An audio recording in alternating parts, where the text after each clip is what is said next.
شامة بين الورى فاقتفوا آثار جيل للمعالي سطرا. إن أردتم أن تكونوا شامة بين الورى فاقتفوا آثار جيل للمعالي سطرا. جيل زيد وأسيد ومعاذ والبراء.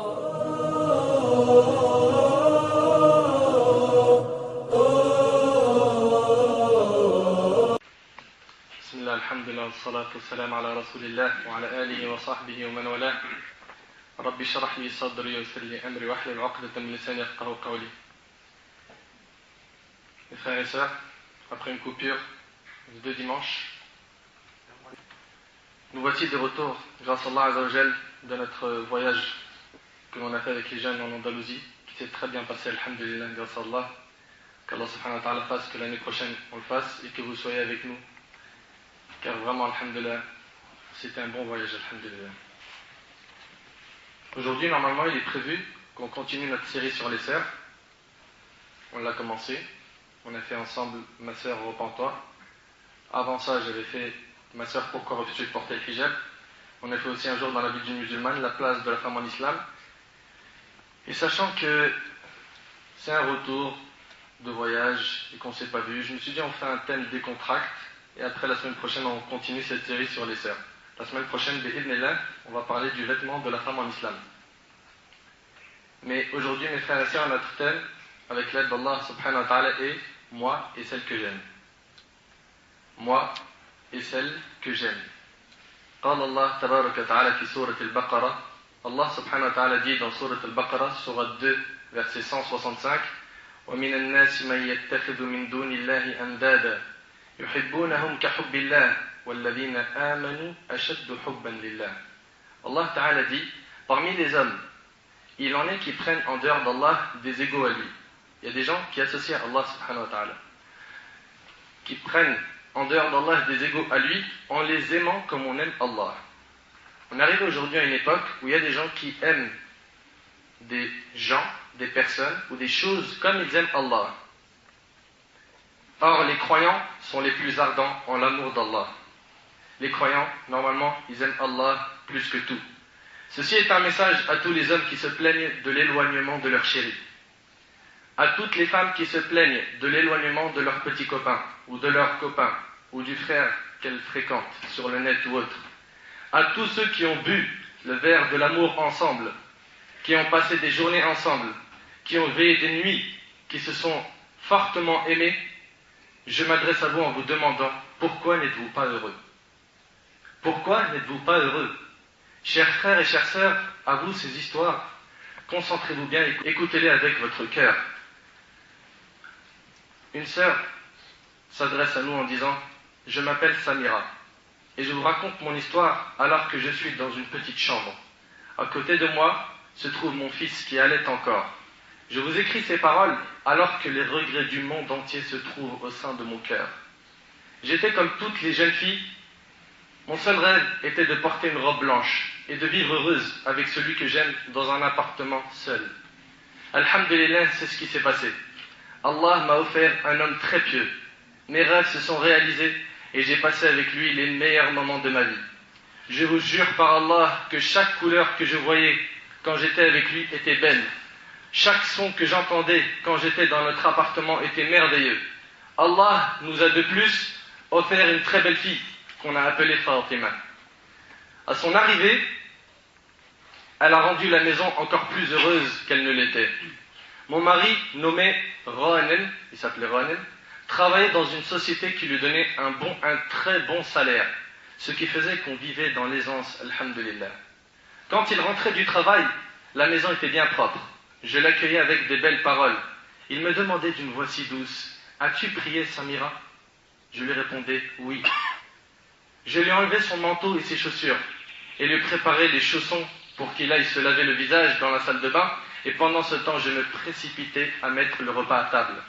Des belles journées passées, et je m'en souviens jusqu'à maintenant. J'avais une voisine, Laïla, qui était professeure d'école. Elle avait un ordinateur et ne cessait de surfer sur le net.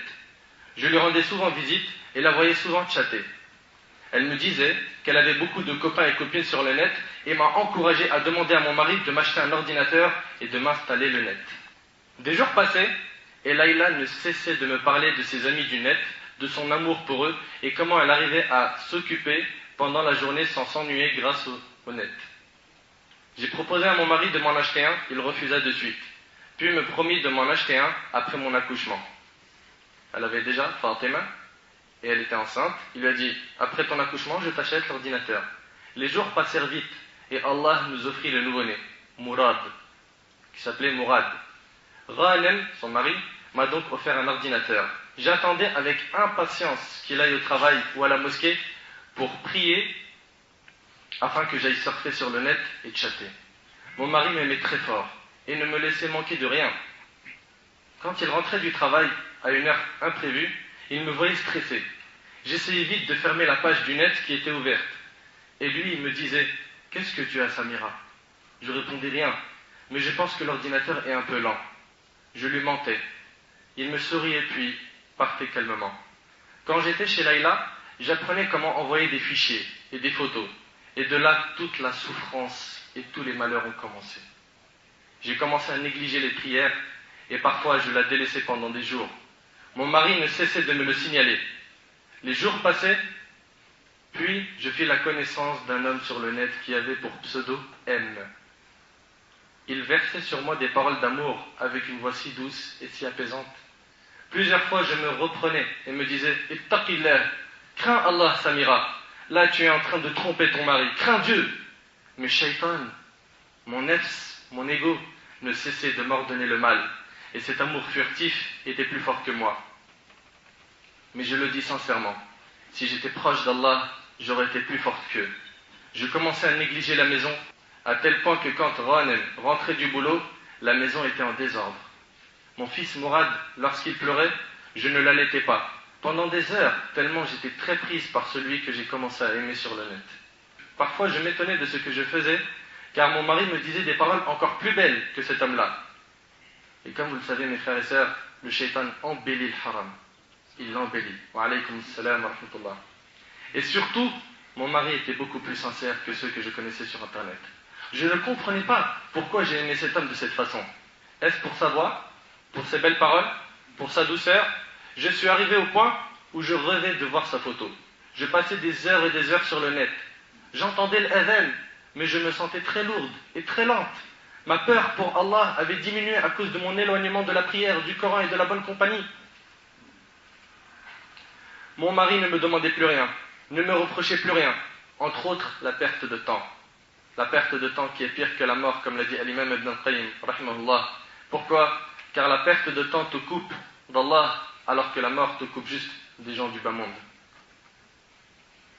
Il ne me reprochait plus rien, entre autres la perte de temps, et n'a jamais surveillé ce que je faisais sur Internet. À tous ceux qui sont mariés, surveillez vos épouses, surveillez-les. Cet homme, M, a fait ma connaissance et connaissait mon nom, ainsi que toute ma vie.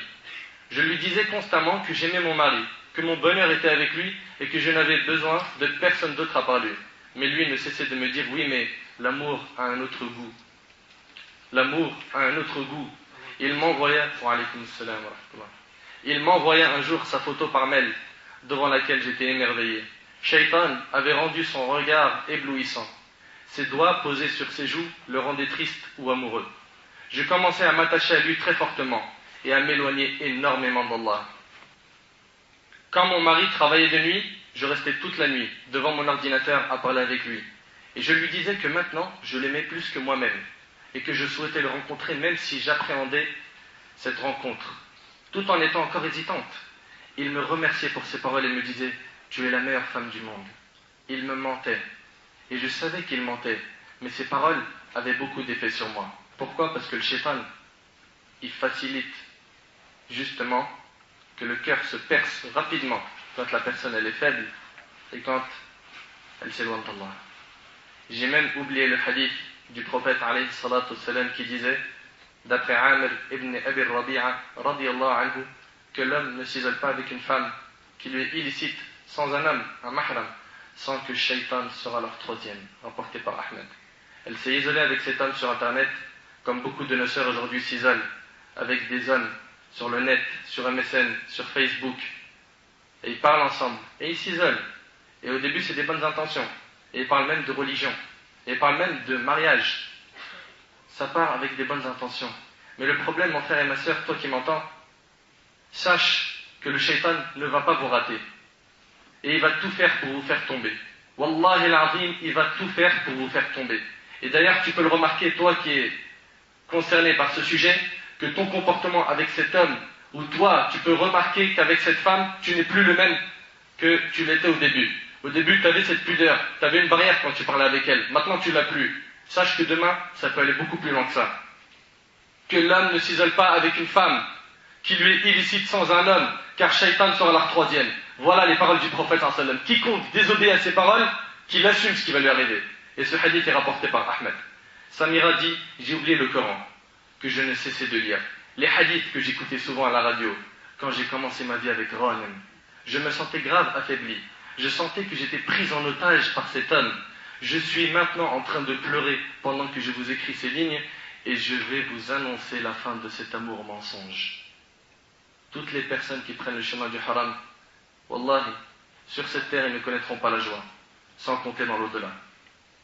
Tous ceux qui prennent le chemin avec une fille dans l'illicite, qu'ils s'attendent à avoir des malheurs dans ce bas monde, avant l'au-delà.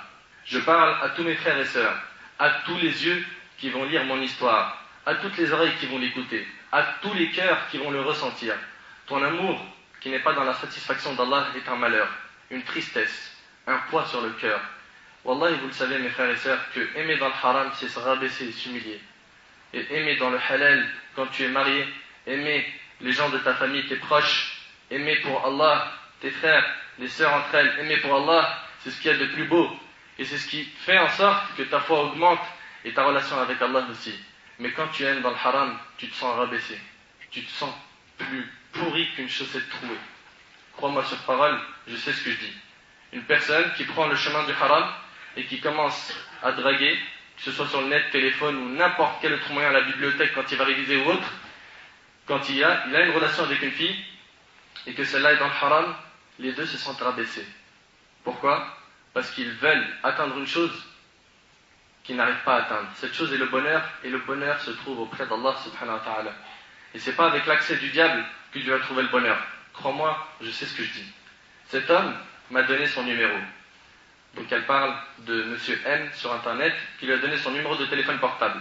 Et m'a demandé plusieurs fois de l'appeler, pour qu'il entende ma voix, qui elle serait différente de celle qu'il entendait sur le net.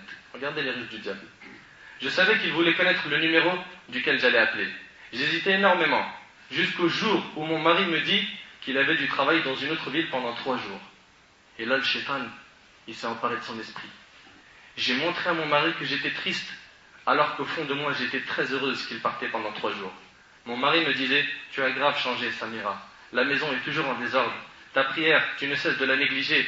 Ta fille Fatima, tu ne t'occupes plus d'elle, ni de moi, alors que je suis très doux avec toi. Tu es devenue très nerveuse, et tu cries tout le temps, pour rien. J'en suis sûr que c'est à cause de ton éloignement d'Allah. Je lui répondais, et regardez le shaitan ce qui lui a inspiré. Toi, tu ne sais pas c'est quoi l'éducation des enfants. Le fait de s'occuper d'eux me prend énormément de temps. Il m'accompagna, moi et mes enfants, chez mes parents, puis voyagea pour son travail. À l'heure de l'Asr, j'ai demandé à ma mère de me garder les enfants, pour que j'aille faire quelques courses. C'était la première fois que je sorte toute seule depuis que je me suis marié. J'ai ressenti un sentiment très étrange. Je sentais que j'étais seul. Je me demandais, qu'allais-je faire si un malheur m'arrivait ? Comment allais-je prévenir ma famille ? Je savais que dans l'islam, une femme n'avait pas le droit de sortir sans informer son mari, car elle est considérée comme étant une perle précieuse. J'étais comme une folle qui fut atteinte de la maladie de l'amour. Je me suis mise à chercher une cabine téléphonique. Je sortis le numéro de Monsieur M de mon sac, puis commençai à composer le numéro en tapant 1, 2 et le reste des chiffres. Mes doigts tremblaient de peur. Je me demandais qu'est-ce qui allait décrocher. Et là, d'un coup, ça sonne. Et d'un coup, j'entends une voix. J'entendis sa voix, toujours aussi belle et douce.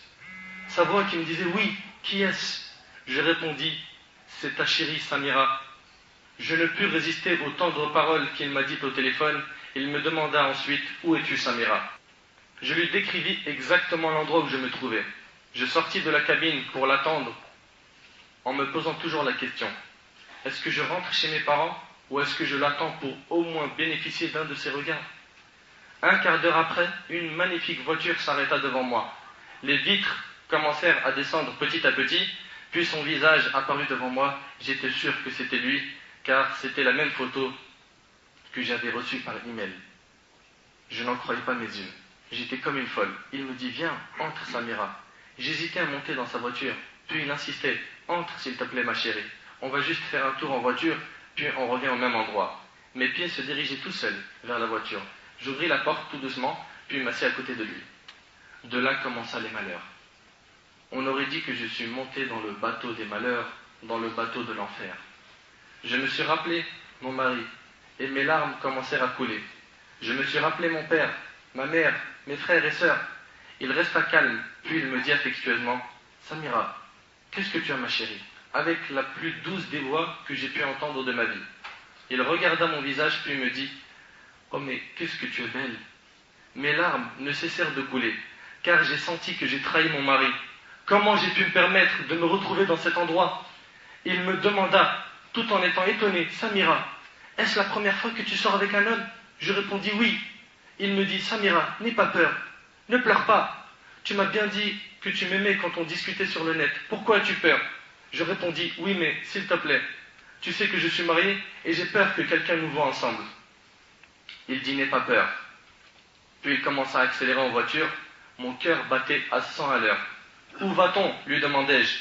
Il me jeta un regard pervers et me sourit bizarrement. Puis il me dit, « Je t'ai dit, n'aie pas peur. » Il emprunta les rues de la ville à grande vitesse, puis poursuivit son chemin en passant par l'autoroute. Lorsque nous sommes sortis de la ville, je me suis mis à pleurer. Les souvenirs de mon enfance me revenaient à l'esprit. Et c'est comme ça, hélas. Le shaitan, quand il piège quelqu'un, c'est quand il tombe dans le piège qu'il commence à regretter. Et quand nous, on met en garde, comme là maintenant, on est en train de mettre en garde contre cette mixité et ce mélange sur le net et cette isolation, les gens ne nous écoutent pas. Quand ils nous écoutent, quand elle est enceinte, quand elle doit avorter, quand son cœur il est brisé, quand lui il n'en peut plus, il ne sait plus comment se séparer d'elle. C'est maintenant qu'on nous écoute, pas quand on prévient. On n'écoute qu'à la fin, une fois que le mal est fait. Lorsque nous sommes sortis de la ville, je me suis mis à pleurer. Les souvenirs de mon enfance me revenaient à l'esprit. Lorsque je vivais chez mes parents, j'étais si naïve et si chaste. Je me suis souvenu quand Ranem était venu me demander en mariage, quand j'étais en robe blanche, ma nuit de noces. Est-ce que tous ces souvenirs seront souillés par ce jour d'aujourd'hui? Je me suis mis à pleurer en sanglots. C'est à cause de moi, c'est moi la fautive. Je criais, mais lui souriait. Nous arrivâmes dans une forêt bien loin de la ville, où 3 jeunes hommes baraqués, au visage affreux m'attendaient. C'est à peine que la voiture s'arrêta, qu'ils ouvrirent la porte, me tirèrent pour me jeter par terre et m'insultèrent de tous les noms. Moi qui n'entendais que des belles paroles de Ranem, ils se sont mis à me frapper très fort. Je regardais Monsieur M en pleurant. Je criais pendant qu'il me déchirait mon gilbab. Qui, wallah, il n'a jamais goûté à de tels supplices. C'est ça ton amour? C'est ça ton amour, lui demandai-je. Il me souriait en disant, doucement les gars, doucement avec cette belle femme. Puis, ils entendaient ces phrases et ils continuaient à me taper avec haine. Plus ils les entendaient, plus ils me tapaient avec haine de toute leur force. Ma vie s'assombrit devant mes yeux, c'est moi la fautive. Non, c'est Laïla la fautive. Non, c'est à cause du net. Non, c'est à cause du chat. Non, c'est à cause de cet homme. Mais en vérité, c'est pas à cause de tout ça, c'est de ta faute. J'ai délaissé ma prière et mes obligations face à Allah. Je me suis souvenu de ma fille Fatima. Si seulement tu savais, ma chérie, que ta mère est à cette heure-ci entre les canines de ces renards. Je me suis souvenu d'elle quand elle me tirait de l'ordinateur et me disait « Maman, pourquoi tu ne restes plus avec moi comme avant? Pourquoi tu ne parles plus avec moi ?» Je me suis souvenu également de Ranem lorsqu'il me disait « Pourquoi tu changeais, Samira? Pourquoi ton charmant sourire est devenu absent ?» Je me suis souvenu de mon fils Mourad qui pleurait quand il avait faim alors que je n'étais plus là pour lui. Je me suis souvenu de l'ordinateur, de la veine, quand il disait « Hayya ala salah, hayya ala al-falah » alors que j'étais toujours préoccupé, ne répondant plus à l'appel d'Allah. Aujourd'hui, je récolte ce que j'ai semé. J'ai perdu ma chasteté, ma pudeur et ma fierté. Je ne suis plus la femme que le prophète sallallahu alayhi wa sallam a décrit quand il a décrit la femme pieuse en disant « Le croyant ne bénéficie d'un bien après la piété que d'une bonne épouse. S'il lui ordonne quelque chose, elle lui obéit. S'il la regarde, il sent le plaisir. Il sent le plaisir. S'il lui fait jurer par le nom d'Allah, elle satisfait son serment. Et s'il s'absente, elle garde son honneur et son argent. » Rapporté par l'Ibn Majah. il est où ton honneur, ma sœur? Il est parti. Et là, je me suis mis à crier devant tous ces hommes, pardonne-moi, Ghanim! Pardonne-moi! Je ne te mérite pas! Pardonne-moi, ma chère Fatima! Pardonne-moi, Mourad! J'entendais sa voix me dire, maman, maman! Depuis cet instant-là, je me suis juré que j'allais faire un grand retour vers Allah. Oh Allah, je suis Samira la repentante, accepte mon repentir. À tous ceux qui lisent ou écoutent mon histoire, ou la ressentent, faites-moi des doigts pour qu'Allah me pardonne. Je me suis remémoré la parole d'Allah dans Surat Al-Naml où Allah dit أَمَّنْ يُجِيبُ الْمُضْطَرُّ إِذَا دَعَاهُ وَيَكْشِفُ السُّوءَ وَيَجْعَلُكُمْ خُلَفَاءَ الْأَرْضِ. N'est-ce pas lui qui répond à l'angoissé? C'est Allah qui répond à l'angoissé quand il l'invoque et qui enlève le mal et qui vous fait succéder sur la terre. J'ai commencé à hurler de toutes mes forces. Oh toi qui réponds à l'angoissé quand il l'invoque! Oh toi qui réponds à l'angoissé quand il l'invoque! Il voyait mes larmes, mais n'avait aucune pitié de moi. Il se moquait de moi. Leur insulte était comme des flèches qui atterrissaient dans mon cœur. Un d'eux me disait, c'est maintenant que tu dis, oh Allah, pourquoi ne l'as-tu pas dit depuis longtemps? Chacun d'eux fit de moi ce qu'il avait envie. Tous, ils ont commis le haram avec moi, puis nous prîmes la voiture. J'essayais de récolter les quelques bouts qui restaient de mon gilbert qu'ils avaient déchiré. Monsieur M se trouvait à côté de moi. Il ne cessait de rire en me disant, c'est bon, arrête de pleurer maintenant. Je lui dis, espèce de traître. Il me gifla si fort que mes lèvres ont saigné. Mes joues étaient enflées. Ces joues sur lesquelles ma fille Fatima ne cessait de m'embrasser. Mes larmes continuaient à couler. Il m'accompagna à l'endroit où nous nous sommes rencontrés, puis s'en alla. J'ai ramassé mon gilbert en récoltant le plus de morceaux possible et rentré chez mes parents. Je n'arrivais même pas à marcher à cause de la douleur que je ressentais à mes jambes. Je me suis précipité vers la salle de bain, j'ai lavé mon visage et me suis regardé dans le miroir. Je ne m'étais jamais vue aussi écœurante que ce jour-là. Les marques des gifles étaient remarquables. J'ai lavé mon visage de nouveau, puis je me suis dirigé vers mon ancienne chambre qui détenait plein de beaux souvenirs. Des souvenirs de mon enfance, lorsque j'étais sage, pudique et innocente. J'ai fermé la porte et j'ai pleuré. Pleuré. Pleuré. Jusqu'au point où j'allais perdre la vue. Ma fille Fatima frappait à la porte et disait « Maman, ouvre-moi la porte s'il te plaît. Ouvre-moi la porte s'il te plaît. » Puis ma mère à son tour « Ouvre la porte. » J'ouvris la porte. Elle me vit dans cet état, me prit dans ses bras et me dit « Samira, qu'est-ce qui t'est arrivé? Qu'est-ce que tu as, ma chérie ?» Je répondis « J'ai eu un mal de tête terrible quand j'étais au marché. Je n'ai pu le supporter, je suis donc tombé sur mon visage. » Ma mère a compris par ma voix que je mentais. Ma mère me laissa et s'en alla. J'ai fermé la porte lorsque soudain j'entendis l'adhan. C'était très beau. C'est Allah qui m'appelle. Va-t-il me pardonner? Va-t-il me pardonner? Pendant 3 jours, je ne prenais plaisir à rien. Je faisais semblant de manger avec mes parents et mes enfants, alors que je ne mangeais rien. J'ai grave perdu du poids à cause de mon moral, de mon manque d'appétit et de mon manque de sommeil. Ghanem fut de retour 3 jours après, mon mari. Il me vit très pâle, avec un visage attristé, accablé. Je n'arrivais pas à le regarder dans les yeux. « Samira, qu'est-ce que tu as, ma chérie ?» me demanda-t-il. « Rien, juste un peu fatigué. » Il me prit par la main, et là les mauvais souvenirs avec Monsieur M se retraçaient devant mes yeux. Je ne pus retenir mes larmes qui ont coulé de suite. D'un coup, je me suis retrouvé par terre, évanoui. 2 jours après, je me suis réveillé et je me suis retrouvé à l'hôpital, dans un service de réanimation. Les médecins ont dit à Ghanem que je souffrais d'une dépression nerveuse. Je me suis mis à pleurer en disant « Je ne mérite pas Ghanem. Ghanem est plus fidèle que moi. Il faut que je demande le divorce. » À l'heure des visites, Ghanem arriva, me prit par la main avec douceur, mes larmes coulaient encore. Il me demanda « Samira, ma chérie, raconte-moi ce qui s'est passé. Ressens-tu des douleurs quelque part ?» Les regards de Ghanem me poignardaient. Mes lèvres tremblaient comme si elles voulaient dire quelque chose. Puis enfin je lui dis « Ghanem, il faut qu'on divorce !»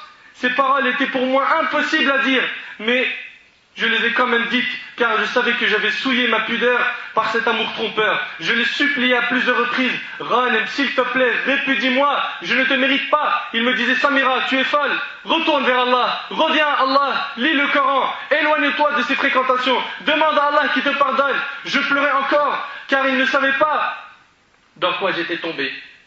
Je suis sorti de l'hôpital en direction de chez mes parents. Ghanem était très doux encore avec moi. Ma santé commençait un peu à s'améliorer. Jusqu'à maintenant, je lui demandais de me répudier. Le péché me brûle encore. J'ai trahi mon mari. J'ai trahi le pacte d'Allah qu'il y avait entre nous.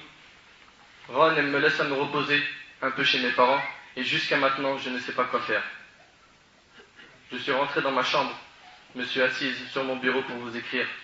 Mes chers frères et sœurs, ces quelques paroles, je vous les écris pour vous dire qu'il n'y a pas d'amour à travers un écran, un téléphone ou une rencontre.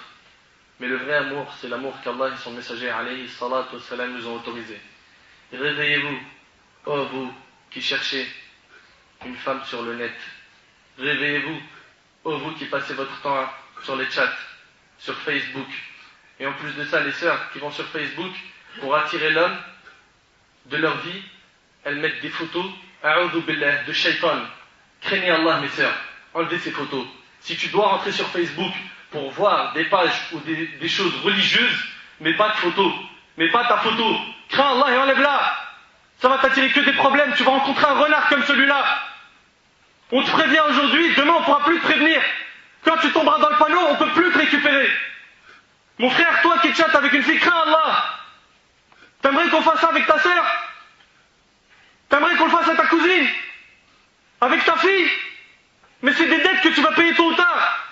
Le prophète alayhi salatu wassalam nous l'a pas dit, Kama tadin tudan, comme tu feras, on te fera. Fais du mal aux gens, tu feras la même chose. C'est des dettes, tu les rembourseras tôt ou tard. Tu les rembourseras. Enlevez ces photos. N'allez pas dedans si vous voulez chatter. Si vous voulez vous instruire dans la religion, le mieux même c'est d'éviter ces trucs-là. Parce que tôt ou tard, on peut tomber dans les filets de Satan. Tout ça, c'est des filets de Satan. MSN et tout ça. Combien sont nombreux les divorces, les problèmes de famille, voire même les problèmes moraux qu'il y a eu à cause du net et du téléphone. Je m'adresse à tous ceux qui ont écouté mon histoire, dit Samira. Je vous en supplie, dites, ô Allah, pardonne à Samira pour ce qu'elle a fait. Mes frères et sœurs, qui est-ce qui nous a donné le corps et les cœurs? Qui est-ce qui nous a fait goûter l'amour? N'est-ce pas Allah? Si c'est bien Allah qui nous a donné tout ça, c'est lui qu'on doit aimer. Et tout amour qui n'est pas dans la satisfaction d'Allah devient tristesse et malheur, et une humiliation et un rabaissement. Que chacun et chacune se pose la question, est-ce qu'on aime Allah vraiment? Après ça, cherchez au fond de vous, quelles sont les preuves de cet amour? Comment sont nos prières? Notre relation avec Allah? La lecture du Coran? Notre nourriture? Notre comportement quand on est seul et que personne ne nous voit? Ibn Mas'ud radiyallahu anhu disait, si tu veux connaître l'état de ton cœur, analyse-le dans 3 moments. Lorsque tu lis le Coran, est-ce que ton cœur est vivant ou mort? Dans les assemblées de dhikr, quand tu es dans une assemblée comme ça et que tu entends les paroles d'Allah, est-ce que ton cœur revit? Est-ce que tu sens que tu es en train de reprendre l'oxygène que ton corps a besoin? Et troisièmement, fil khalawat. Et troisièmement, quand tu es seul. Est-ce que tu as le même comportement quand tu es en groupe et quand tu es seul? Oui ou non? Ou est-ce qu'en groupe tu es bien et quand tu es seul tu es un renard, un diable? Ibn Mas'ud radiyallahu anhu il dit, si dans ces 3 états-là tu ne trouves pas ton cœur, sache que tu n'as pas de cœur. Comment est-ce qu'on se comporte quand on est seul? Quand la porte elle est fermée? Comment est-ce qu'on se comporte? Est-ce qu'on prend le téléphone et on parle doucement? De peur que papa et maman ils entendent? De peur que mon épouse entende? De peur que mes enfants? De peur que les gens qui sont dans mon entourage à la maison m'entendent? Est-ce que tu tapes sur le clavier et dès que quelqu'un rentre, tu rétrécis la fenêtre? Et t'es stressé? Comment es-tu? Mon frère et ma sœur, Wallah al-Azim, on est en train de parler d'un sujet qui est très dangereux. C'est cette mixité qu'on voit aujourd'hui entre les filles et les garçons qui ne se contrôlent plus. Et après, le père ne comprend plus pourquoi sa fille elle a fugué. Il ne comprend plus pourquoi sa fille elle a changé. Elle a enlevé son hijab. Elle s'exhibe. Elle s'habille mal. Elle répond à ses parents. La mère ne comprend plus pourquoi son garçon ne l'écoute plus, s'éloigne d'elle. Comment ça se fait? Il a tous les jours des choses dont je ne sais pas d'où ils viennent, des téléphones portables et des choses en fait qu'il lui a eues dans le haram. Tout ça, ça commence par cette relation homme-femme qui est dans le haram. C'est Allah qui nous a donné ses cœurs et ses corps, et c'est lui qui nous a donné ce sentiment d'amour dans notre cœur. C'est lui qu'on doit aimer. Comment notre comportement est envers nos parents, envers nos proches, nos enfants? Comment est notre éducation? Avons-nous purifié nos cœurs de toute jalousie ou autre maladie du cœur? Est-ce qu'on plaît à Allah dans toutes nos actions? Sinon, comment pouvons-nous prétendre qu'on l'aime?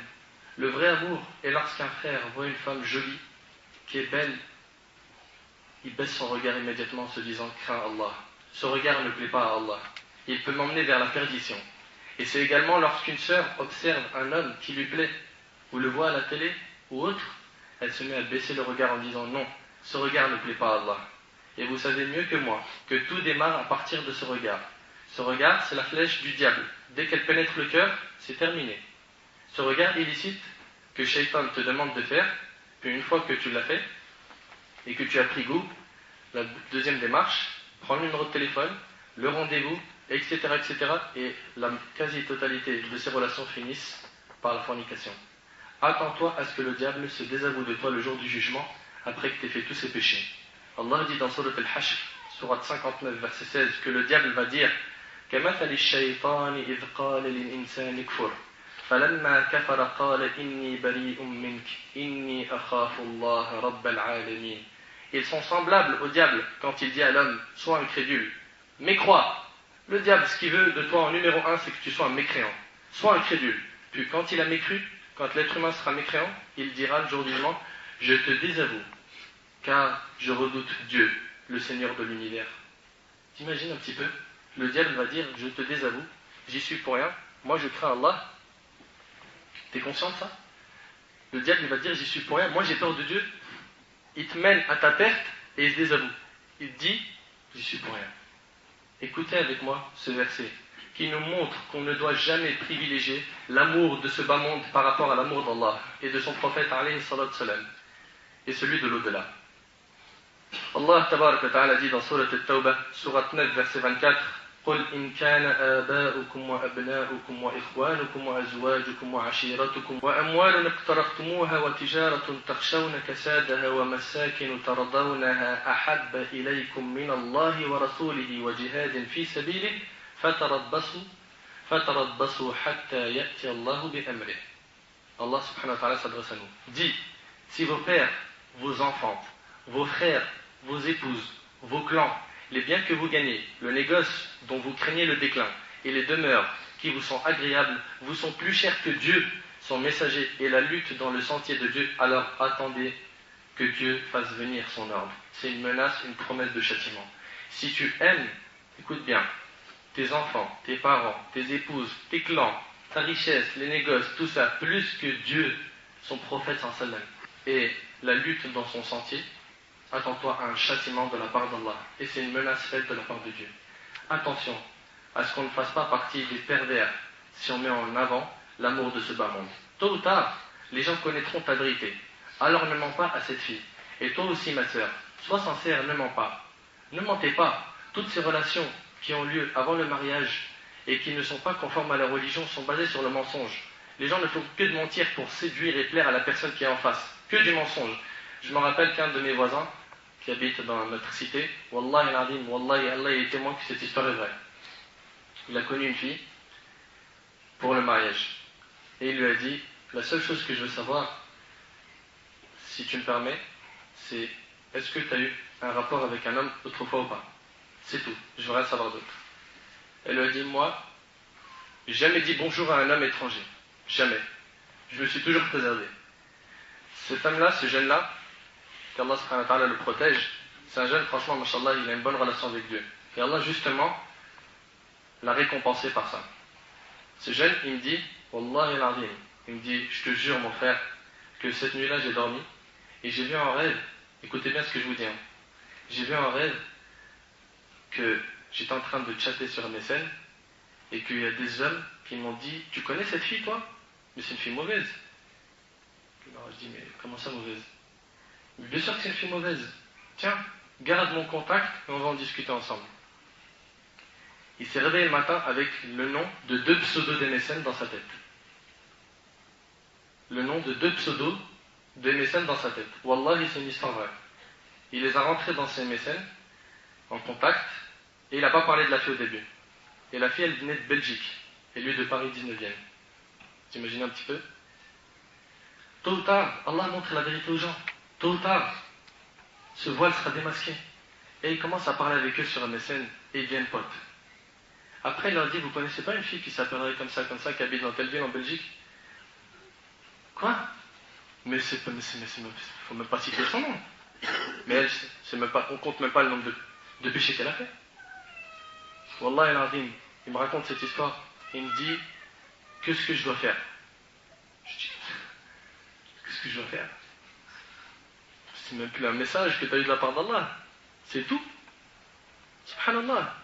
Et je suis en train de le dire à tous mes frères et sœurs qui fuient, qui mentent, qui se déguisent, qui rajoutent des belles paroles pour montrer qu'ils sont telle et telle personnalité, sachez qu'Allah va vous démasquer tôt ou tard.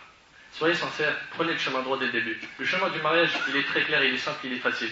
Et bi'idhnillah, si Allah nous facilite, on fera une série sur le mariage, bi'idhnillah. On expliquera aux frères et sœurs comment faire pour se marier, car des gens pensent que c'est dans un voyage, comme le nôtre par exemple, qu'on a fait en Andalousie, où elles vont trouver leur mari, ou c'est sur un MSN, ou c'est sur Internet, ou autre. C'est pas comme ça. Mes frères et sœurs, combien de fois on a lu sur Internet et écouté à la télé des gens qui insultent Allah, son livre et son prophète?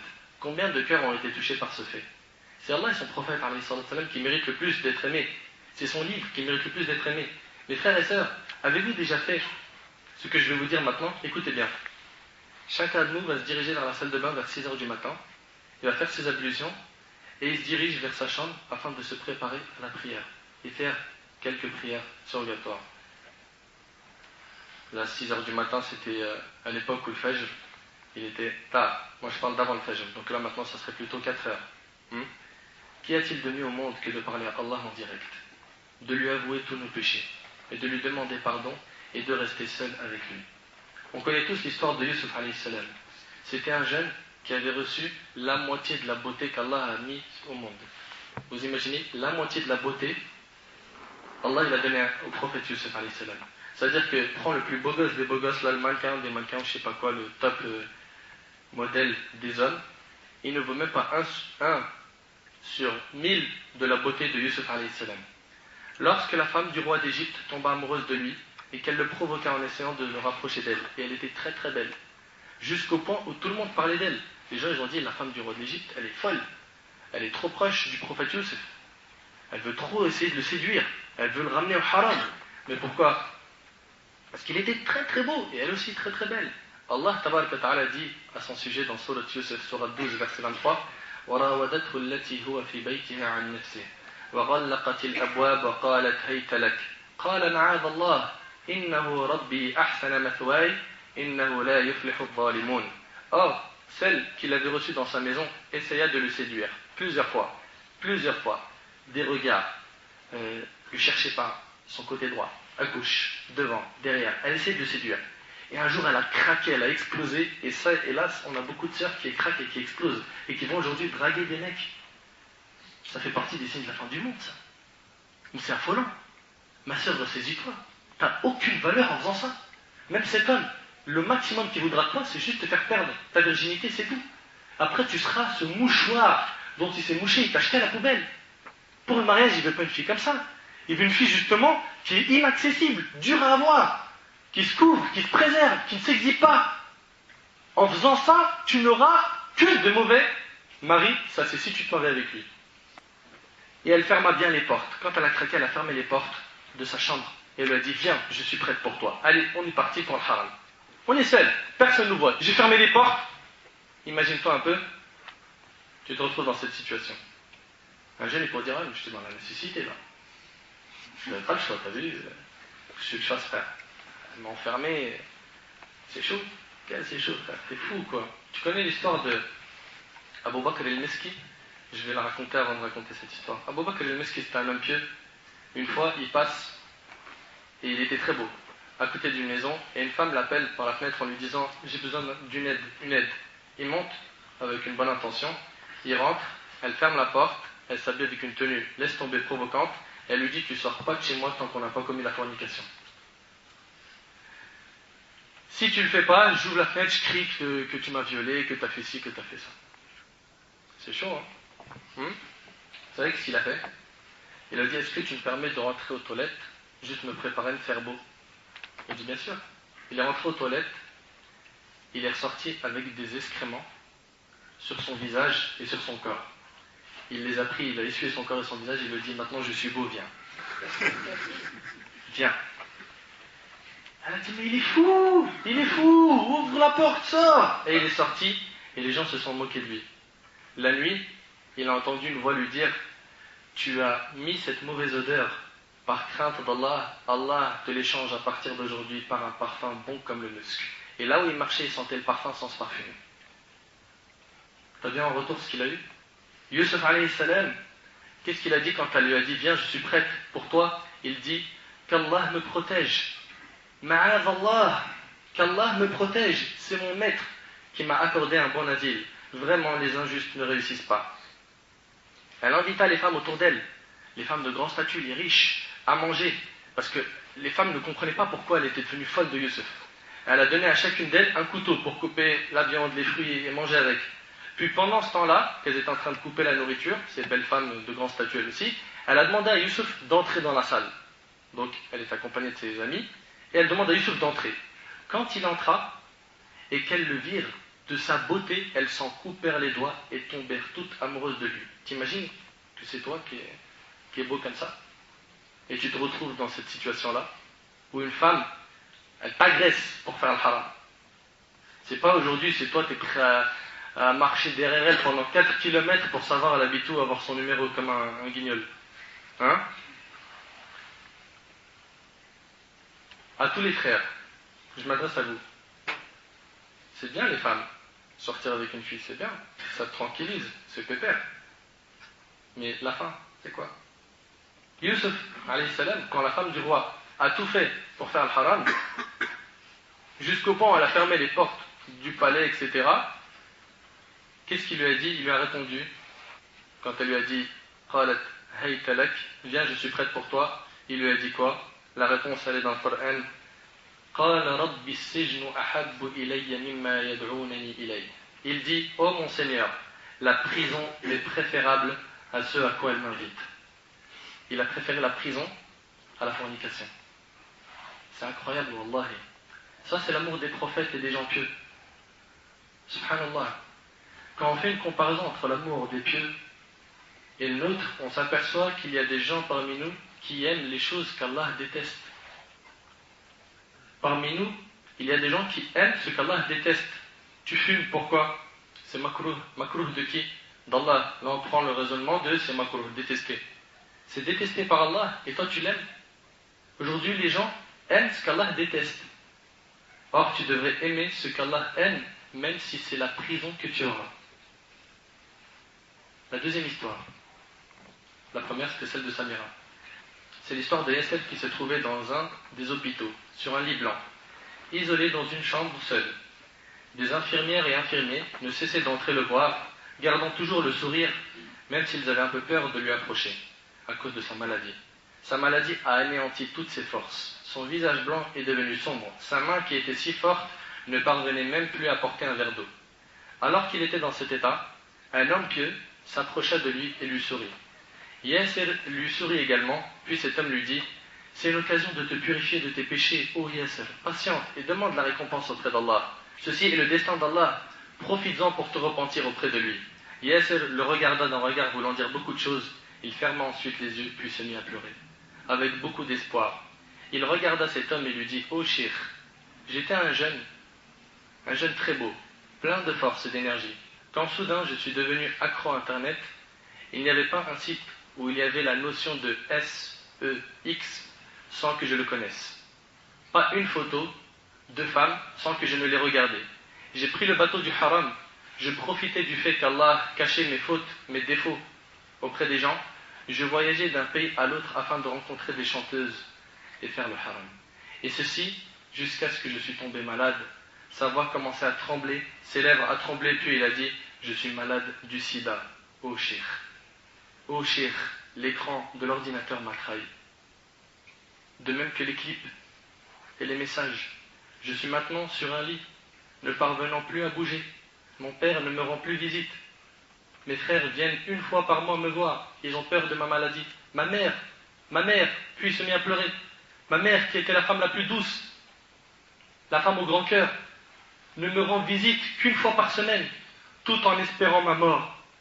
Mes amis n'étaient qu'une mauvaise fréquentation. J'en ai plus un seul autour de moi.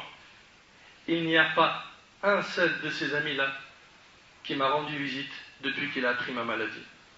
Mais malgré tout ça, Cheikh, j'ai au fond de moi un énorme espoir, pas concernant ma guérison, mais du fait qu'Allah va accepter mon repentir. Cheikh, préviens toute personne en dehors de cette chambre, tout homme, toute femme, préviens-les que je me repens à Allah. Je jure par Allah que je reviens à lui. Si seulement une de ces personnes pouvait me prêter sa santé une seule heure. Toi qui commets la fornication, tu ne penses pas à ça? Tu ne dis pas déjà, un, que tu as désobéi à Allah, deux, tu peux tomber dans cette maladie, le sida. Tu t'es jamais souvenu qu'Allah subhanahu wa ta'ala promet à celui qui commet la fornication, qui se mariera avec une fornicatrice, le fornicateur n'épousera qu'une fornicatrice. Tu commets ce péché, attends-toi à ce que ta future femme soit une fornicatrice, qui te trompera, qui fera ce péché avec d'autres hommes. Et la fornicatrice n'épousera qu'un fornicateur. Ne pense pas qu'en prenant ce chemin de la fornication, tu auras le temps de trouver une bonne femme qui sera en hijab et tout. Non. Toi, si tu ne te repens pas de ce péché-là, et tu ne reviens pas à Allah, ta future femme, ça sera une fornicatrice, qui va à droite à gauche, qui te trompera, qui te trahira. Prends ce chemin et assume-le. Et écoutez bien, tous les rappels qu'on fait là, tous les audios qu'il y a maintenant sur le net, ils n'ont pas pour but de te transformer. C'est pas une baguette magique où tu dis abracadabra, tu te transformes. Nous, on vous donne cette info, et après vous êtes libre. Le jour du jugement, il ne faut juste pas venir dire on ne m'a pas prévenu. Parce qu'aujourd'hui, le 9 mai 2010, vous avez été prévenu de ces dangers. Et ce jour-là, le jour du jugement, il témoignera contre vous ou pour vous. Ça dépend. Cheikh prévient toute personne en dehors de cette chambre, tout homme, toute femme, préviens-les que je me repens à Allah, je jure par Allah que je reviens à lui. Si seulement une de ces personnes pouvait me prêter sa santé une seule heure, vous verrez qu'est-ce que j'en ferai. Je prierai la nuit entière. Je pleurerai entre ses mains, entre les mains de mon Seigneur, que j'ai grave négligé. Mon Seigneur à qui je donnais aucune importance lorsque je faisais des péchés. Je souhaiterais prendre le Coran dans mes bras, mais ici, il ne me laisse le prendre que quelques instants. J'ai envie de voir la Kaaba, Cheikh. J'ai envie de faire une Umrah. J'aimerais visiter la mosquée du prophète, alayhi salatu wassalam, à Médine. Cheikh, puis il se mit à pleurer. Quelle chance vous avez. Vous pouvez sentir l'odeur des belles fleurs, alors que moi j'en suis privé, à cause de ce péché et de cette maladie. Vous pouvez regarder le ciel, alors que moi je ne regarde que par cette toute petite fenêtre. Cheikh, par Allah, je n'aimais ni Allah, ni la prière, ni les gens du bien, ni les musulmans qui portaient la barbe. Mais maintenant, par Allah, j'aime Allah et son prophète. Je les ai aimés avec sincérité. Non pas parce que je suis malade, mais parce que j'ai réalisé que mon cœur ne s'apaisait que lorsqu'il était proche d'Allah, lorsqu'il était rempli de son amour et celui du prophète, alayhi salatu wassalam. Et vous le remarquez, tous, sans exception, que lorsqu'on en est proche de Dieu, on se sent bien. Et lorsqu'on s'éloigne de lui, on est mal. Et quand on prend le chemin des péchés et du haram, on se ment à nous-mêmes en essayant de nous dire qu'on est bien, mais on est mal. On est mal et on le sait au fond de nous. Donc ce jeune dit, je les aime avec sincérité. J'aime Allah et son prophète avec sincérité, non pas parce que je suis malade, mais parce que j'ai réalisé que mon cœur ne s'apaisait que lorsqu'il était proche d'Allah, lorsqu'il était rempli de son amour et celui de son prophète, alayhi salatu wassalam. Je te jure, Cheikh, c'est grâce à la miséricorde d'Allah que je suis encore vivant à cette heure-ci. Je ressens tellement de douleur, puis se mit à pleurer et à pousser un cri de souffrance, tout en disant, je me repens à toi, ya Allah. Je me repens à toi, ya Allah. Ô vous les jeunes qui prenez plaisir à draguer, ô vous les renards, craignez Allah. Votre fin peut être celle-ci, sans compter que ce que vous faites aux gens comme injustice, vous le payerez sur terre. Vous avez sûrement des sœurs, des cousines, des filles, sachez qu'on fera la même chose avec elles, et que tout ça, c'est des dettes que vous devrez payer. Tout ça, c'est des dettes que vous devrez payer. Et vous connaissez toute cette histoire, je l'avais racontée dans plusieurs audios, je la reprends encore une fois. Un jeune, c'était un loup. Un loup qui chassait les filles qui étaient chastes, qui se préservaient pour commettre avec elles la fornication. Ce jeune-là, il a su que sa sœur, elle connaissait une fille qui était très très bien, mashallah. Donc il a essayé une fois, deux fois, trois fois, quatre fois de la séduire, 10, 20, 30, jusqu'à ce qu'il a réussi à avoir son numéro de téléphone, et bien sûr des belles promesses, on va se marier, si, ça, jusqu'à ce que la fille, qui est naïve, et que, comme beaucoup de nos sœurs sont naïves, elle est tombée dans un grand panneau, et il lui a fait perdre ce qu'elle avait de plus cher au monde, sa virginité. Après ce péché, il l'a négligée. Elle lui a dit, tu m'as fait perdre ce que j'ai de plus cher, rattrape ton coup, il faut qu'on se marie. Il lui a dit, bien sûr qu'on va se marier. Et il l'a négligée. Et à chaque fois qu'elle lui parlait de mariage, il lui disait, t'inquiète pas, t'inquiète. À un moment, il en avait marre, il lui a dit, bon, le rendez-vous, c'est tel jour. À tel endroit, tu viens là où j'habite. Il lui a donné rendez-vous devant une villa. Il lui a dit, là-bas, on s'occupera de ce mariage et tout ça. il est parti contacter ses potes, et il leur a dit, j'ai besoin de vous pour un bon plan.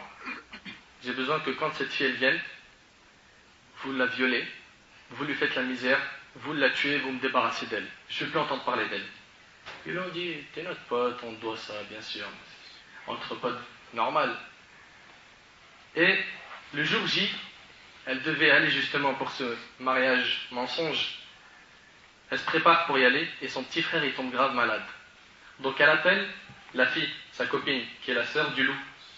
Elle lui dit, je suis désolé, je ne peux pas venir, est-ce que tu peux y aller toi, demander à ta mère qu'aujourd'hui je ne pourrais pas venir et qu'on reporte le mariage parce que mon frère il est malade. Elle lui dit bien sûr. Et c'est donc la sœur qui est partie. La sœur elle est partie, les gens ne l'ont pas reconnue, ils l'ont violée, ils l'ont tuée. Et quand ce loup est venu, il leur dit alors c'est bon, ils lui ont dit oh, elle est dans ce sac poubelle. Il a ouvert le sac et il a vu la tête à sa sœur. C'est des dettes, c'est des dettes. Joue, on jouera avec toi. Joue avec elle, on jouera avec. Tu auras des filles plus tard, tu vas te marier, tu auras des enfants. Tu vas le payer. Les années vont passer, tu vas le voir. Il est parti, il a ouvert la voiture, il a ouvert la boîte à gants, il a pris un pistolet, il s'est tiré dessus. Voilà la fin des injustes. Après tout cela, que pouvons-nous dire à ceux qui tombent amoureux dans le haram? Savez-vous maintenant quel est le vrai amour? Le vrai amour, qui est un beau sentiment, ne doit être que pour celui qui le mérite. On ne joue pas avec. Mon cher frère, ton cœur et ton amour ne doivent pas être donnés à n'importe quelle femme. Ma chère sœur, toi qui es pudique, toi qui es considéré en islam comme un bijou, un trésor, tu ne dois pas aimer n'importe quel homme, surtout pas les hommes qui jouent avec les femmes et qui se comportent comme des voleurs. Le voleur est celui qui ne rentre pas par la porte, il rentre par la fenêtre. Et l'homme pieux, sincère, bien éduqué, il frappe à la porte et il demande la main de cette manière-là. Il ne saute pas par la fenêtre pour s'emparer de la fille comme un voleur. Et ça, c'est des voleurs et on en a beaucoup dans notre communauté. L'amour est un grand bienfait qu'Allah a mis dans nos cœurs. On ne doit l'utiliser que dans ce qui plaît à Allah. Le jeune d'aujourd'hui dit « J'aime telle femme plus que moi-même. Je l'aime plus que tout au monde. » Ça, c'est les... Pour moi, hein, c'est les jeunes immatures qui sont un peu zinzin dans leur tête et qui surtout ont mangé une bonne gifle de Satan. Je l'aime plus que tout, je l'aime plus que moi. Je pense qu'à elle, c'est mon oxygène. Et la femme, elle dit, moi, je l'aime 1000 fois plus. Subhanallah, avez-vous entendu, mes frères et sœurs, le verset où Allah subhanahu wa ta'ala dit dans Surat al-Baqarah وَمِنَ النَّاسِ مَنْ يَتَّخِذُ مِنْ دُونِ اللَّهِ أَنْدَادًا يُحِبُّونَهُمْ كَحُبِّ اللَّهِ وَالَّذِينَ آمَنُوا أَشَدُّ حُبًّا لِلَّهِ.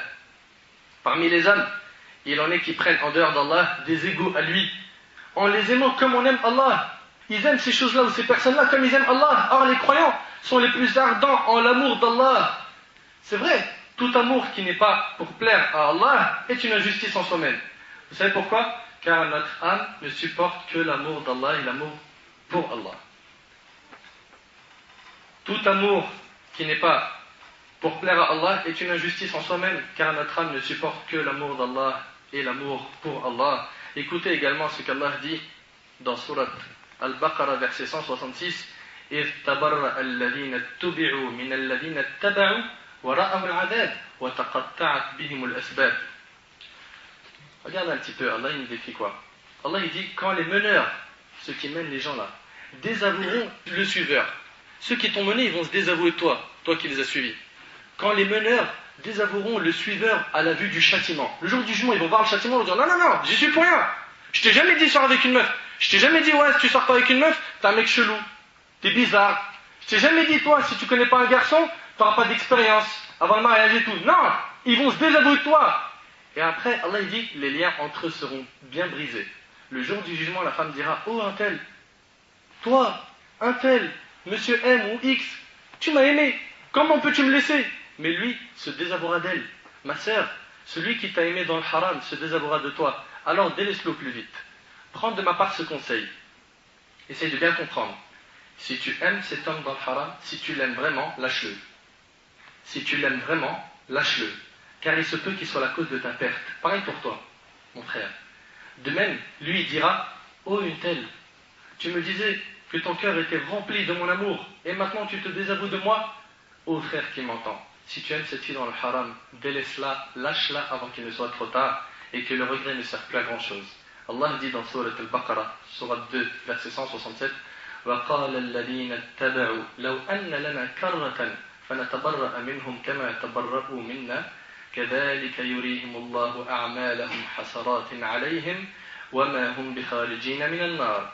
Et les suiveurs diront, ceux qui ont suivi là, aveuglement, tous ceux qu'ils ont appelés au haram, que ce soit une fille ou un garçon ou autre, ah, si un retour nous était possible, ah, s'il y avait moyen de faire marche arrière, nous maintenant qui sommes devant l'enfer, alors nous les désavouerions comme ils nous ont désavoués. Ainsi Dieu leur montrera leurs actions, source de remords pour eux, mais ils ne pourront pas sortir du feu.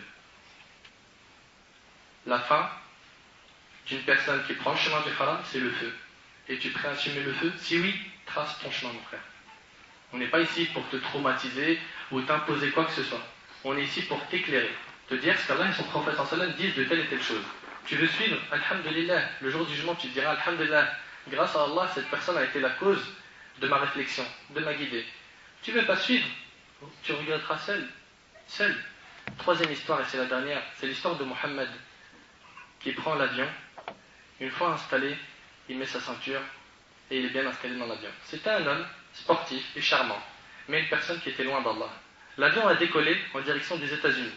Il rêvait déjà de toutes les boissons qu'il allait boire, de toutes les femmes qu'il allait prendre dans ses bras.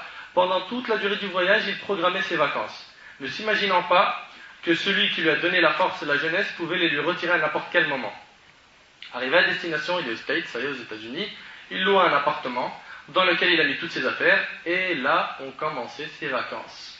Il veillait toute la nuit, puis s'endormait le matin jusqu'au soir. Ça, c'est la vie des vampires. Et on en a beaucoup aujourd'hui, hein, les hétis là, qui tiennent les murs jusqu'à 4-5 heures du matin. Là. On dirait les murs ils vont tomber. À plusieurs reprises, ses oreilles ont délaissé l'appel de la prière. Il ne se rendait pas compte que cet appel était entre autres pour lui, car il était musulman.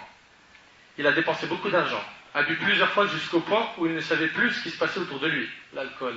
Tu vois, quand tu es seul et que tu es loin d'Allah, mon frère, Wallah, tu vis une vie identique à celle des animaux.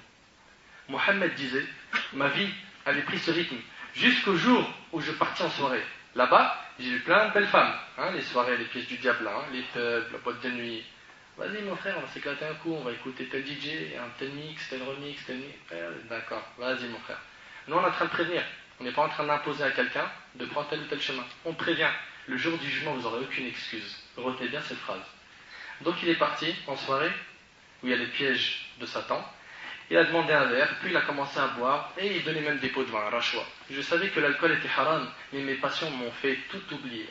De loin, une des femmes me regarda d'un regard sensuel et doux. Elle s'approcha de moi, me tendit sa main, puis se jeta complètement dans mes bras. C'est vrai que j'ai beaucoup désobéi à Allah, mais cette fois-ci, les sentiments étaient indescriptibles. Ses traits montraient que c'était une femme arabe. Puis, d'un coup, elle se mit à parler en arabe, mais un arabe débutant. Elle me demanda, « Est-ce que tu es arabe ?» Je répondis « Oui ». Elle dit « Moi aussi, et j'ai la nationalité américaine, je suis né ici. » Elle me demanda « Comment tu t'appelles ?» Je lui répondis « Mohamed ». Elle dit « Je n'aime pas ton prénom ». Je demandai pourquoi. Elle dit « Je suis chrétienne, j'aime pas ce prénom ». Mon corps s'éloigna d'elle d'un coup, car j'ai senti sa haine contre l'islam, mais mes passions ont tellement envahi mon cœur que j'ai souri, puis changé de sujet. « Aimes-tu danser ?» lui demandai-je. « Oui », répondit-elle. Nous nous sommes mis à danser, puis à la fin de la soirée, je lui ai demandé de venir avec moi, mais elle refusa. J'ai réessayé à plusieurs reprises, mais elle insista sur le refus. En rentrant chez moi, son visage n'a pas quitté mon esprit. Mon cœur s'était grave affaibli du fait de mon éloignement d'Allah. Après 2 soirées avec elle, mon cœur ne cessait de s'attacher à elle. Jusqu'au jour où je lui ai demandé de dormir chez moi une nuit. Elle accepta, mais lui dit à une condition, c'est que tu portes cette chaîne. C'était une chaîne avec pour pendentif une petite croix. J'ai ressenti un sentiment étrange et me disais, certes j'ai désobéi à Allah, certes je ne prie pas, certes je n'ai pas vu mes parents depuis quelques mois, mais je suis tout de même musulman. Le problème est que mon amour pour elle était plus fort que tout. Je me suis précipité à prendre la chaîne, je l'ai mise autour de mon cou comme un prisonnier, un esclave. Je lui ai souri, puis elle m'a dit « Waouh, elle te va très bien, c'est un cadeau de ma part, je ne veux te rencontrer qu'en te voyant avec. » J'ai passé avec cette femme de superbes journées. Shaitan m'embellissait tout ce qui était interdit. Un jour, je lui ai demandé de sortir avec moi, mais elle refusa. Je l'ai supplié en lui proposant même de l'argent. Comme je vous ai dit, l'amour dans le haram, il rabaisse et il humilie. Wa alaykoum salam. L'amour dans le haram, il rabaisse, il humilie. Il fait de toi, excuse-moi du terme, un chien.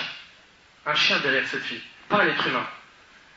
Et un jour, je lui ai demandé de sortir avec moi, mais elle refusait, je l'ai supplié, en lui proposant même de l'argent, mais elle continuait à refuser en me disant, franchement, je veux que tu te convertisses d'abord au christianisme. T'as vu comment ça va vite? Ces paroles ont atterri dans mon cœur comme un tonnerre, une foudre. Je lui ai dit, mais ceci est impossible. Elle lui répondit, moi aussi, à partir d'aujourd'hui, il m'est impossible de rester avec toi. Shaitan me disait, mais vas-y, dis-lui que tu acceptes. Dis seulement avec ta langue que tu sors de l'islam, juste avec ta langue, t'as rien à perdre. T'as vu un peu le shaitan, comment il est fort? Petit à petit, il te rapproche du péché. Hélas, aujourd'hui, beaucoup de nos frères et de nos sœurs ont lâché leur religion pour une femme ou un homme, et des fois même pour des cartes de séjour. Le lendemain, elle va me voir avec une tenue très attirante. Elle approcha son visage du mien et me dit, tu as le cœur dur, tu ne ressens pas l'amour. Je n'ai pu résister à ses paroles et lui dis, ben si, qu'est-ce qui a fait que je m'attache à toi de cette manière? Elle lui dit, eh bien, qu'est-ce qui t'empêche de devenir chrétien? Je n'accepterai de me marier avec toi que si tu le deviens. Là, j'ai tout oublié. Et j'ai oublié même que je m'appelais Mohammed comme le prophète alayhi salatu wassalam. J'ai oublié mon père qui me réveillait pour prier le Fajr quand j'étais en primaire. J'ai oublié ma mère qui ne cessait de demander à Allah de me guider quand elle me voyait rentrer tard chez moi. Je me suis même oublié moi-même. Je suis devenu un esclave de l'amour et de la passion, comme beaucoup de nos frères et sœurs aujourd'hui. Beaucoup de nos frères et sœurs aujourd'hui sont devenus des esclaves de l'amour et de la passion. Je suis parti avec elle, je me suis rasé les cheveux, puis je me suis converti au christianisme. Je suis allé pour la première fois de ma vie à l'église, et quand je suis rentré, je me suis mis à pleurer sans m'en rendre compte. C'était les larmes de la foi qui sortaient de mes yeux. À la porte de l'église, je ne réalisais plus. Après toutes ces années de ma vie, je deviens chrétien. Oh Allah, quel sera mon châtiment? Sera-t-il le feu? Où est la crainte de mon Seigneur? Où est donc ma pudeur? Où est mon attachement à ma religion? Tout ça a disparu à cause d'une fille. Après ça, je suis rentré chez moi en vitesse. Et je l'ai abandonné, cette fille. J'ai touché ma tête qui n'avait plus de cheveux. Et je me suis dit, qu'est-ce que tu fais, Mohammed? Que fais-tu, Mohamed? Tu as délaissé la religion de Mohamed. J'ai énormément pleuré. J'ai fermé la porte de chez moi et je me suis retrouvé dans une plage de larmes. Un océan de larmes. Shaitan me disait, il n'y a plus moyen de retourner en arrière. Tu es maintenant chrétien, tu vas mourir chrétien et tu iras en enfer et tu assumes. Je me suis souvenu de mon grand-père quand il faisait la veine, l'appel à la prière, de mon Coran qui était dans ma chambre, d'un ami à moi qui était pieux et qui me disait tout le temps, Mohamed, fais gaffe à la mauvaise fin. Je me suis mis à crier en disant, non, non, oh Allah, ne prends pas mon âme maintenant, je vais retourner à l'islam, je retourne vers toi, vers le Coran. Je suis allé en vitesse dans la salle de bain, j'ai jeté la chaîne avec le pendentif dans les toilettes, je me suis purifié et fait mes grandes ablutions. Puis, j'en suis sorti en ressentant que je n'avais plus aucun péché. J'ai dit tout en pleurant en sanglots, Ashhadu an la ilaha illallah wa ashhadu anna Muhammadan Rasulullah. J'ai senti, après avoir dit ces paroles, que j'étais l'homme le plus heureux du monde. La joie, elle est dans l'islam. La joie n'est pas dans le haram. La joie, elle est dans kalimat al-tawhid. Elle n'est pas dans le kufr, elle n'est pas dans le ma'asi, dans les bid'ah. La joie, elle est dans le chemin d'Allah, mes frères et sœurs. Comprenez-le, que ceux qui empruntent le chemin du diable seront malheureux jusqu'à leur mort. Et on ne sait pas comment ils vont terminer leur vie, sans compter leur jugement, comment il sera. J'ai pris le premier avion, direction dans mon pays. La première chose que j'ai entendue lorsque je suis arrivé était le adhan. Je ne pus me retenir de pleurer. Mes larmes tout coulaient et je me disais, est-ce qu'Allah va me pardonner? Arrivé chez ma mère, je me suis jeté dans ses bras et je lui ai dit, maman, c'est fini, je ne désobéirai plus jamais à Allah. Pardonne-moi tout ce que j'ai pu faire comme mal. Celui-là, alhamdulillah, il a eu l'occasion de se réveiller, de se repentir avant sa mort. Mais est-ce que toi qui fais ce péché, tu penses que tu auras cette occasion? Est-ce que tu penses que Allah subhanahu wa ta'ala, après t'avoir laissé tant d'années sur terre, et que toi tu t'es détourné de lui, tu penses que ta demeure finale sera le paradis? Si tu as pris le chemin de l'enfer, tu finiras en enfer. Pardonne-moi tout ce que j'ai pu faire comme mal, pardonne-moi mon éloignement de la maison. Elle me serra fort dans ses bras et me dit, mon fils, retourne vers Allah, il sera heureux de ton retour car il est miséricordieux. Le prophète sallam nous a dit qu'Allah il était miséricordieux envers nous. Dans Sahih Muslim, le prophète sallam a vu une maman qui cherchait son petit enfant bébé qu'elle allaitait, qu'elle avait perdu. Un bébé, t'imagines un peu à quel point la maman est attachée à un bébé qui allait, et elle l'a cherché, et à un moment quand elle l'a trouvé Elle était très heureuse, elle a serré fort dans ses bras et directement elle lui a donné à boire de son lait. Le prophète et les compagnons, ils ont tourné leur visage et le prophète leur a dit, voyez-vous une telle mère jeter son fils en enfer? Est-ce que vous imaginez que cette maman pourrait prendre ce bébé et le jeter en enfer? Ils ont dit non. Il leur a dit, sachez qu'Allah est plus miséricordieux envers ses serviteurs que ne l'est cette maman avec son fils. Allah il est plus miséricordieux que cette maman avec son enfant. Reviens à Allah. Pourquoi tu as le cœur dur? Pourquoi tu es attaché à la mauvaise fréquentation et au péché? Pourquoi tu ne veux pas revenir sincèrement? Fais le pas, c'est plus dur le début, parce que le shaitan ne veut pas que tu te détournes de lui. Fais le premier pas et tu verras qu'Allah subhanahu wa ta'ala te facilitera. Fais le premier pas qui est le plus dur. Les jours passaient et Mohammed se déplaçait de mosquée en mosquée, de plaisir en plaisir. Et c'est ça le plaisir et le paradis du croyant. C'est d'être dans la maison d'Allah, d'écouter les paroles d'Allah et du prophète alayhi salatu salam. À chaque fois qu'il se souvenait de son séjour, ses larmes se mettaient à couler. Et ça, mes frères et sœurs, c'est le vrai regret du repentir. Quand sa mère passait devant sa chambre la nuit, elle l'entendait pleurer et invoquer Allah. Et quand c'était le matin, elle l'entendait lire le Coran et demander pardon à Allah. Un jour, sa mère entra dans sa chambre pour le réveiller pour Salat al-Fajr. Elle sentit une odeur très agréable, une odeur masha'Allah dans la chambre, qu'elle n'avait jamais sentie auparavant. Elle le chercha dans son lit, mais ne l'a pas trouvé. Elle le trouva prosterné sur un tapis de prière, près de son lit, en train de prier. Elle patienta quelques instants, le temps qu'il finisse, puis se mit à l'appeler. « Mohamed, mon fils !» Il ne répondait pas. Elle s'approcha de lui, le toucha, et c'est alors là qu'il tomba sur le côté. Elle ne put supporter, se demanda, « Est-ce que mon fils est mort prosterné ?» Elle n'en croyait pas ses yeux. Elle sortit de la chambre, ses yeux en pleurs. « Les enfants, venez vite, venez voir votre frère Mohammed, venez voir votre frère Mohammed !» Ils s'approchèrent, le bougèrent. « Maman, notre frère Mohammed est mort, il est mort prosterné. Qu'Allah subhanahu wa ta'ala fasse que notre mort soit comme celle de Mohammed, dites Amin. » Mort prosterné, Allahu Akbar. Le prophète alayhi salatu salam l'a dit dans le hadith d'Ibn Mas'ud que rapporte l'imam al-Bukhari et Muslim, par celui en dehors de qui il n'est de point de Dieu, l'un de vous fait certainement l'œuvre des gens destinés au paradis. Il y a des gens parmi nous qui ont une image d'homme pieux, jusqu'à ce qu'il ne reste plus qu'une coudée entre lui et le paradis. Et voilà que sa prédestination le devance. Il commet alors un acte de ce que font les gens de l'enfer et il y entre. Toute sa vie, il a pris le chemin droit et il meurt d'une mauvaise fin. Pourquoi? Parce qu'il n'était pas sincère. Il faisait ça pour les gens, c'était un ostentateur. Et Allah démasque son vrai visage en montrant aux gens ce qu'il était vraiment. Et l'un de vous fait certainement l'œuvre des gens voués à l'enfer, comme c'était le cas de Mohammed, jusqu'à ce qu'il ne reste plus qu'une coudée entre lui et l'enfer. Une coudée. Et voilà que sa prédestination le devance. Il fait alors un acte de ce que font les gens du paradis et il y entre. Une personne, elle peut basculer vite, elle peut changer vite. Et les cœurs des serviteurs d'Allah sont entre les deux doigts du miséricordieux, il les fait changer d'état quand il le veut. La mère a su que l'odeur qu'elle avait sentie était celle de son âme pure, que les anges de la miséricorde avaient prise. Allah fut heureux de son retour vers lui. Il lui a donc accordé une bonne fin. Il a aimé Allah, Allah a donc aimé sa rencontre. Quelle belle fin qu'a eu notre frère Mohammed. Nous devons tous envier l'amour d'Allah pour lui.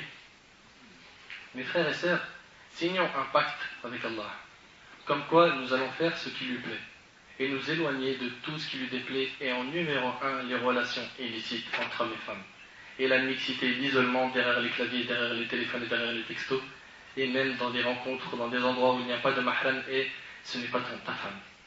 Éloigne-toi de ça, mon frère. Wallahi, si on te dit ça aujourd'hui, c'est pour ton bien. Ma sœur, Wallahi Radim, si tu sens qu'on est peut-être méchant avec toi, c'est pour ton bien, parce qu'on a vu beaucoup de sœurs, et une des sœurs m'avait envoyé un email, elle me dit, Wallahi, le cours sur la mixité que tu as fait, il est peut-être un petit peu dur, mais je peux te témoigner que je travaille à l'hôpital, et le nombre de femmes musulmanes qui viennent avorter à cause de justement ces relations avant le mariage, il est trop important. Trop important. Trop important, les sœurs qui perdent ce qu'elles ont de plus cher. Et réfléchis avec une seule logique. Est-ce que tu l'aimerais pour ta sœur? Non. Stop. Ne fais pas de mal aux gens si tu n'aimes pas que les gens fassent ce même mal à ta famille. Je finis par un texto que j'ai reçu et un poème. Je commence par le texto. Il est un petit peu marrant, ça peut détendre un peu l'atmosphère. Le texto dit « Je cherche le paradis. Peux-tu m'indiquer comment m'y rendre, s'il te plaît ?» Oui, bien sûr. Dans ton cœur, tu prends l'autoroute de la foi. Dans ton cœur, tu prends l'autoroute de la foi. l'autoroute, pas le périph', là où ça roule vite, l'autoroute de la foi. Puis la sortie de la shahada. Tu continues tout droit jusqu'au feu rouge de la mosquée, là-bas tu rencontreras la prière. Après le feu rouge, tu prends la première à droite en direction de la zakat, en passant par le ramadan. Tu te trouveras au rond-point du hajj. Là tu prends la troisième sortie, puis tu t'arrêtes au stop du Coran, et tu continues jusqu'à la sunna. Et là, tu prends toujours à droite le chemin droit. Le chemin droit. Là, tu prends toujours à droite le chemin droit sans t'arrêter et tu arriveras, Inch'Allah. Prends le chemin droit jusqu'à ta mort. Tu arriveras au paradis facilement. Prends-le jusqu'à ta mort. Le poème. Demain, je deviens musulman. Ça, c'est tous ceux qui retardent les bonnes actions. Demain, je deviens musulman. Demain, je deviendrai sincère. Demain, je commencerai la prière. Demain, j'irai à la mosquée. Demain, j'aurai le cœur illuminé. Demain, propre sera mon sang. Demain, je deviendrai musulman. Mais pour l'instant, ce n'est qu'aujourd'hui. Mon frère, ma sœur, les jours nous sont comptés. À chaque jour qui passe, nous voilà amputés. Tu comptes peut-être dès demain commencer, mais qui te dit que tu pourras encore te racheter?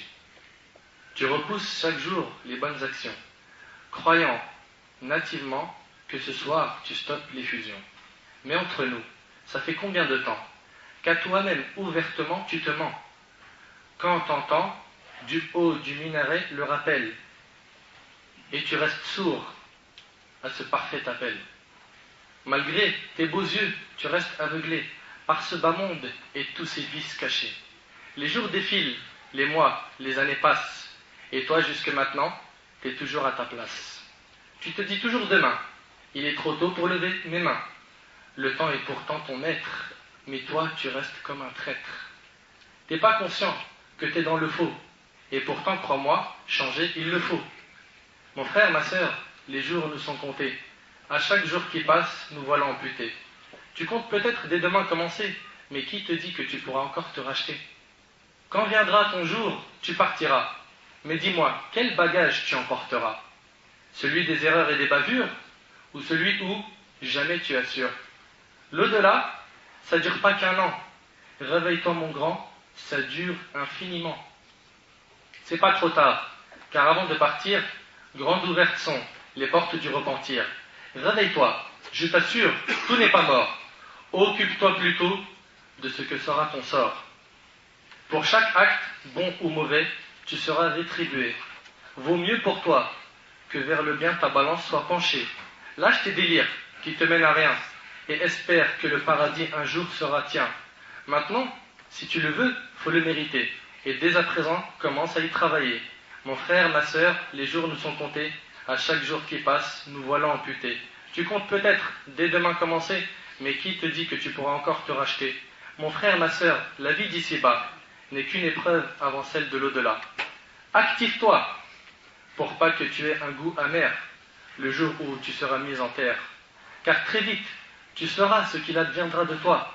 Et ce jour-là, ne te demande pas pourquoi. Et même si tu pleures comme un enfant à sa mère, quoi que tu fasses, pas de retour en arrière. Tes regrets et ta peine ne pourront s'effacer. Tu n'auras pas d'autre choix. Tu n'auras pas d'autre choix que de les supporter. D'autant plus que tu étais au courant de la récompense et du châtiment. À toi de voir ce que tu veux gagner, le paradis ou l'enfer pour l'éternité. Enfin, ta vie, comme tu l'entends, tu vas mener. Moi, j'espère juste qu'au fond, tu as les épaules pour assumer. Mon frère, ma sœur, les jours nous sont comptés. À chaque jour qui passe, nous voilà amputés. Tu comptes peut-être dès demain commencer, mais qui te dit que tu pourras encore te racheter? Mais qui te dit que tu pourras encore te racheter? Mais qui te dit que tu pourras encore te racheter? أسأل الله سبحانه وتعالى أن ينفعني بما قلت وأن ينفعكم بما سمعتم. هذا ما أعلم والله عز وجل أعلى وأعلم. سبحانك اللهم وبحمدك أشهد أن لا إله إلا أنت أستغفرك وأتوب إليك. جزاكم الله خير والسلام عليكم ورحمة الله وبركاته.